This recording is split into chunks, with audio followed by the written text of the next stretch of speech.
Hey everybody, good afternoon. It's Saturday, December 26th, 2020. This is Ben Capozzi with Broad Shoulders Farm in Virginia, Zone 7. And I just want to do a little update on the Marek's flock. Here I am now inside their house. I'm hanging out with the kids. It's about 4 o'clock, 4:30 or so. It's, the sun is starting to set and they already know it. They're starting to come inside, starting to roost and fatten up. And everybody's looking for a chunky sleeping companion because it's going to be cold tonight. Not as cold as last night. Last night I think it was 19. Tonight's only going to be about 25, which is not very bad for chickens at all. Hey, Rolly. Look at that handsome boy. Let me flip the camera around a little bit, and I'll talk about the accommodations here for the Marek's flock, how everybody is doing, and what is up next for them. Okay. So the nest boxes are being used. This little lady's been hanging out in here.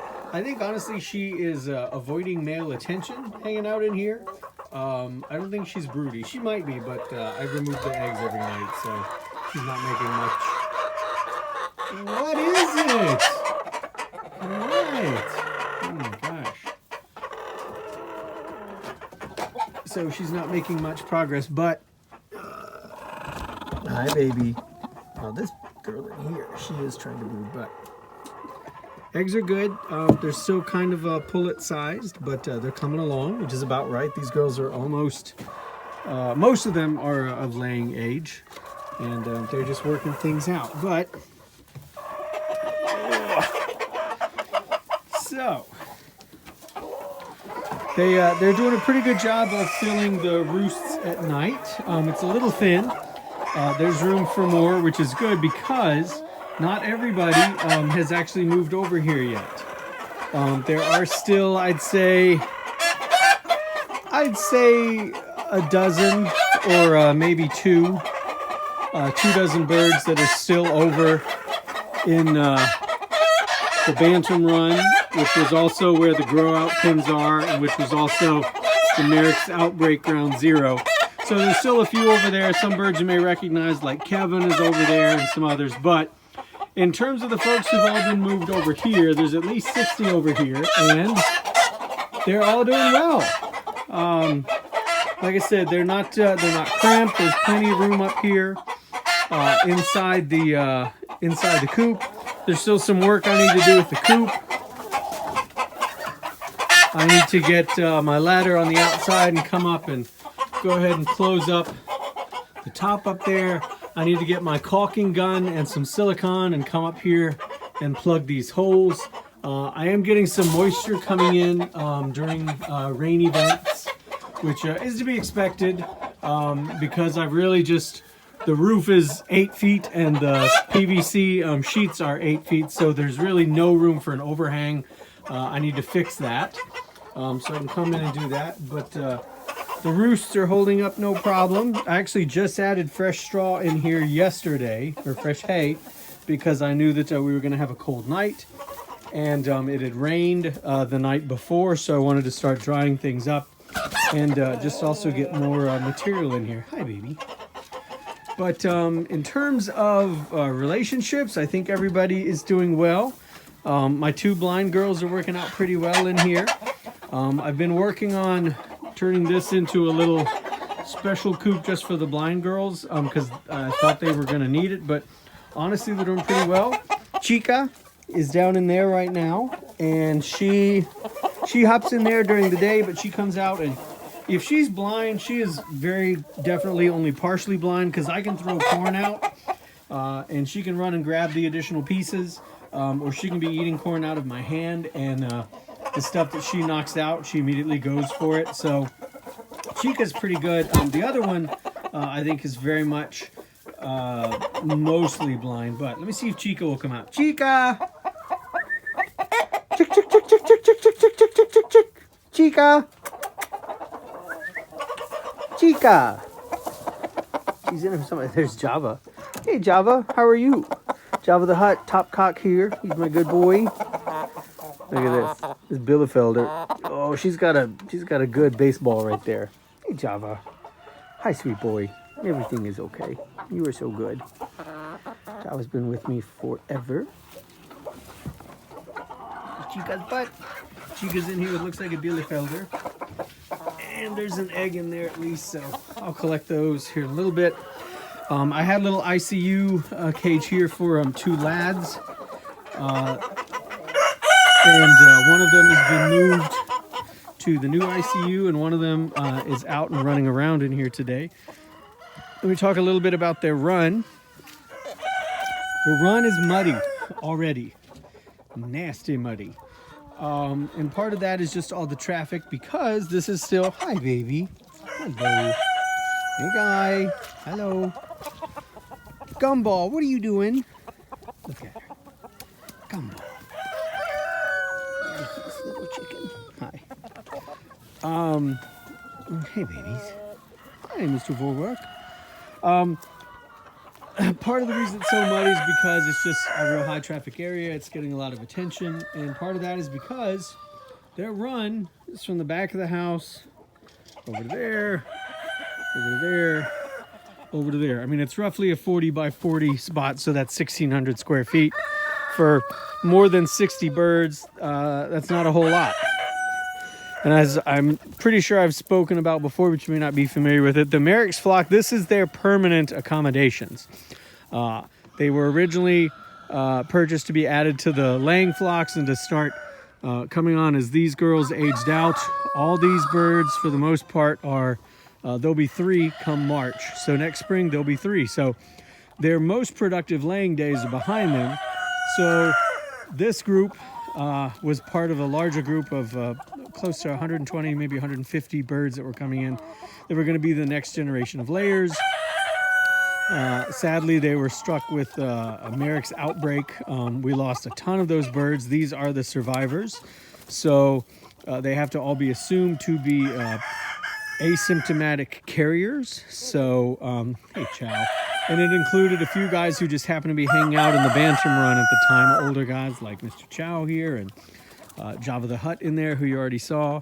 But because of that, they can no longer be integrated with the other birds. It would be unusual for birds that are 18 to 24 months old to succumb to Marek's symptoms, but not impossible. And I've been with all these guys for a very long time, and I'm certainly not going to subject them to a disease and then risk them being affected. Marek's is not a pleasant malady at all. It's really heartbreaking.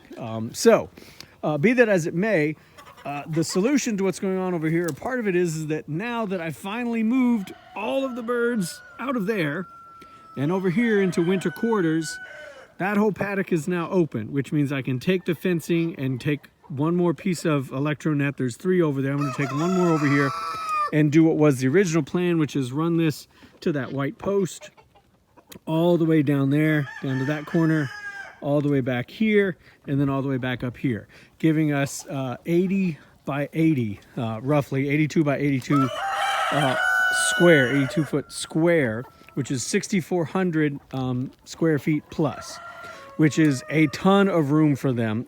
There's trees that I've got that I'll be planting in here. There's already some, you can see them in the protective cages. There's more to come. I've got some blueberries across 6 or 7 varieties and across about 4 months there to get them some blueberry bushes in here. So all of this is going to be a really choice paddock for them, and this is where they're going to live. So this will be their area. So because this is their year-round accommodations, it'll be important for me to make sure that they have lots and lots of room. So this little postage stamp here is just a quarter of the total space that they're going to have. And I think that when they have that much room, it'll be a lot easier for them on the land and a lot less damaging. And they'll have a richer diet too, because there'll be a lot of additional things to choose from, just based on everything that I'm planting in here. So, my little Malay hens, who are awesome, and are really doing quite well. I don't want to jinx them, but they're doing very well here in the cold weather. Yesterday, like I said, I think the temperature overnight was 19. That's the coldest day here this year. Of course, we're getting ready to switch into a new year, but tonight it's not going to be nearly as cold. And then like in 2 days, it's going to be back up in the 50s and 60s. So we'll see. January and February are in most places the coldest months. Here last year, December was the coldest month. So it would be kind of cool to me if we've already done our coldest day. That would be awesome. But I'm not going to bank on that. So there's a little update with the Marek's flock. I have some ideas for putting another covered shelter out here to feed them from so that they can get food and water. And it's a lot easier for me to keep their bowls dry during inclement weather. So I can work on that. And the 24 or so birds that are still over there, and when I say birds, I'm talking about standard breeds. These are all standard breeds that are mixed in with the bantams. They need to be brought over here and integrated. These guys have been here not quite a month. So I need to bring the rest of their group over before the relations get too weird. By which I mean nobody's going to remember anybody anymore, and they're going to have to fight and get everything sorted out all over again. I assume that there will be a little bit of that, but not as much as if they hadn't ever been together. But I need to start bringing them over. And I may build another little structure over here, just I call them a decompression chamber, based on what I would do with the rooster run, where there's some pins where everybody can see everybody else but not actually interact and hurt each other. I may set one of those up just to bring over those other 24, because you can't just, you know, drop off 24 birds, let alone one bird, certainly never one bird, into a big group. Like, okay, good luck, you poor devil. The integration doesn't work that way. It takes a little bit more time if you don't want poultry to be injured. So that's what we're working towards. But probably tomorrow it'll be warm enough and I'll have more time in the day, and I can actually go ahead and bring out that additional length of electronet fencing and go ahead and add this. And I've already put in, you know, some plantings for them. There's a really great late season American persimmon down there for them. A mulberry went in this summer. Gosh, it all blends together now. I think it was last summer actually. And of course there's apple trees to come, and lots of berry shrubs, pear trees, etc., and more. So plenty to do, but I think it's going to be a pretty rich environment for them. And these guys, the main laying flocks, they're going to be back here in winter quarters until February. Then they'll come out in March, and they'll go to the very first paddock, and then March, April, May, June, July, August, September, October, November, December, back to winter quarters. So that's the plan. That's the update. I think everyone is doing well. Here's my my other little mostly blonde girl. Hi, baby. And she can see some for sure. She knows how to find me, but she's more compromised in terms of sight than Chica. If you look at her eyes, you can see she's got ocular Marek's. It's like super cloudy and obliterated. But I take care of her. I set her up on the... actually been putting her in the... I mix it up during the day. I put her in with soft feed and with the corn so that she can get a good gumball going and make sure she gets plenty of food. All right. I hope you all are doing well wherever you are. Please continue to be that way. I hope you've had a great holiday so far. Merry Christmas. Questions, concerns, comments, complaints, always, well, helpful critique more than complaints are always welcome. And I will talk to you later, and I'll do more updates on these as we go along. Every birdie in here says goodnight. We'll talk to you later. Bye-bye.